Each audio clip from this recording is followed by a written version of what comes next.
second area that we're working with right now is the voters, and we address voter registration. We did an analysis, a statistical analysis of how many counties in Illinois have more voters that are registered to vote than are actually eligible. And our last data was 16 counties are at registration over 100%, and another 16 are at 90% or more. Now, I do understand that you have had some working going on in relationship to that.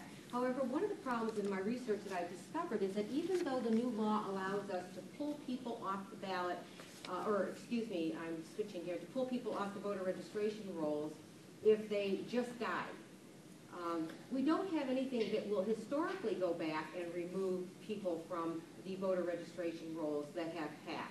So it's a fairly new relationship with the Department of Vital Statistics that now allows them to notify county clerks of deaths. However, it's not retroactive.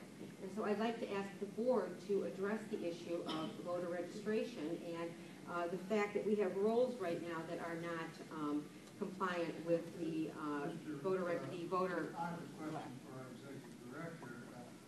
We give reports all the time on the considerable efforts of staff working with local election authorities and the progress that's been made on this very issue. Is that available to this information? Large this information is in our board packet every month. With the it's very impressive the progress that's been made. Right. Yes, I mean it's public record. Yeah, there's a purge plan. Well, I believe. A lot of staff is devoted to addressing that issue. Well, I think Kyle Thomas told me that there were still 8 municipalities that were over 100% in Illinois coming into the next election. 5. Okay, thank you. You're probably more updated on that. So go down there and donate some time to those counties and help them get the roads cleaned up. Well, I think They don't have any money.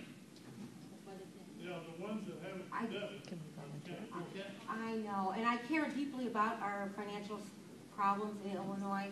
However, I don't think that the voter acts, the federal acts, take in that for consideration. So I do think we do need to address the issue in Illinois, and pretty quickly. And I just would like to know how to go about following up with you.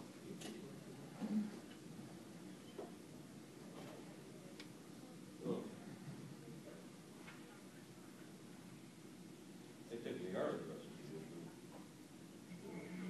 here.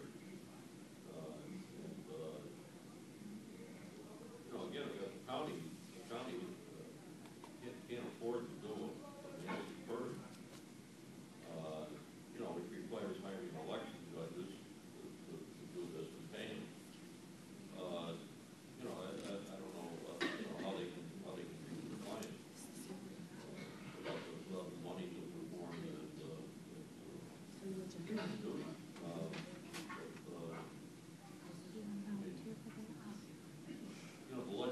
the registration article for the election code require, an annual canvas.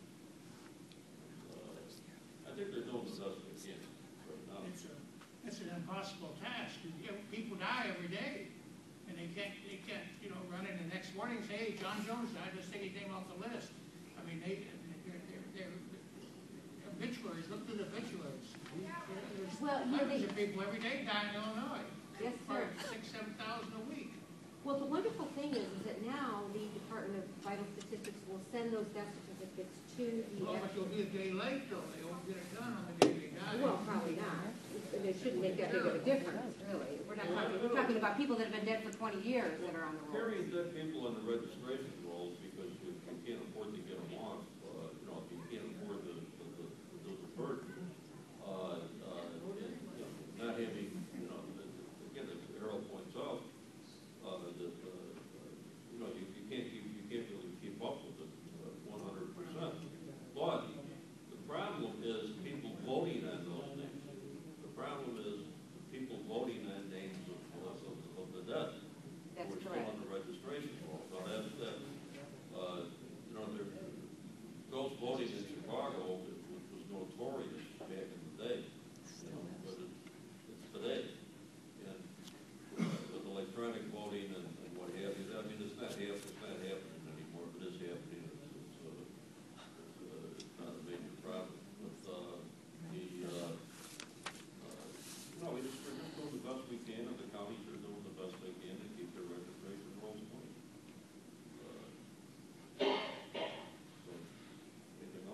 yeah, we'll get back to that issue another day. Casting the ballot is the second area that we work with, and one of our investigations have been involving early voting. And one of the problems, you know, we were the group that basically identified that there's never been an audit of the early voting in Chicago or in Illinois, and early voting is basically 18% of our vote. Let me just briefly explain what that means. We have what's called a voter verified paper audit trail. So when you early vote, there's a paper trail that represents what your vote was. The problem is that we've never reconciled the paper trail with the electronic report that's put out. It's not part of the 5% audits. Of course, as of July 4th, that has been changed, and I know that you're charged with setting forth the new protocols, and I'm wondering if those have been written yet, if we can review them. Diane, we've done the 5% test for the early voting. Okay, test. I mean, The first time it's going to actually transpire will be the day after the March primary. But we have the application in place. We've sent everything and the instructions to the county, the election authorities concerning it. We're getting calls and problems every day because it is a new application.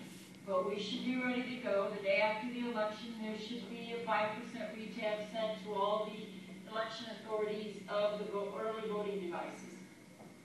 Great, we'll look at those protocols, and one of the great assets that Defend the Vote brings to the state of Illinois is a relationship with the Argonne National Laboratories through one of their leaders, Dr. Roger Johnston.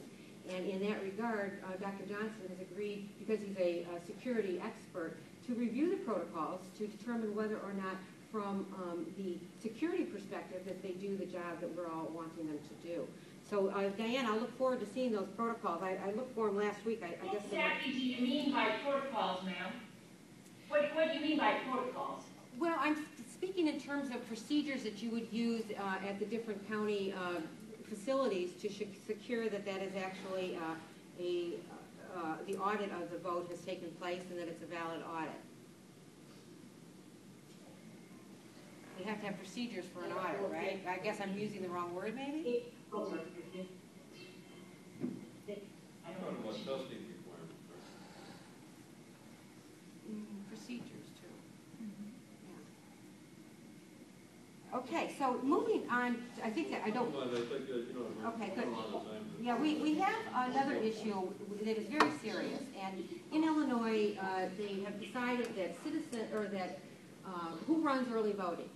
The municipalities of the election jurisdictions can choose between employees, or they can pick election judges. The vast majority of the larger districts choose election judges.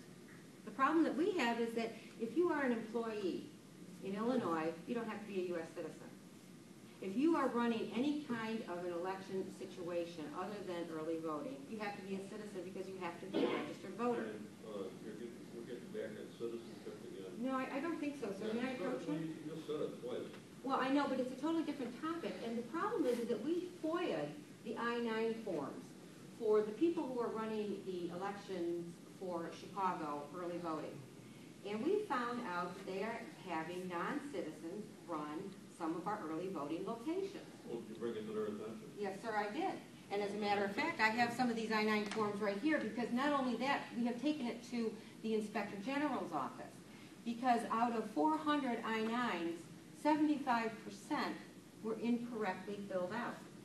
Now, this stack here represents all of the ones, and an I-9 form, for anybody that doesn't know, is what you sign when you get a job. It says what your right to work is. So in Chicago, this is a stack of I-9 forms where nobody decided what their right to work was. They never signed it. They never indicated it. And in a bunch of other ones, they indicated they were non-citizens. And in one, a person who's been working in early voting now for 4 years, their visa has been expired since 2006.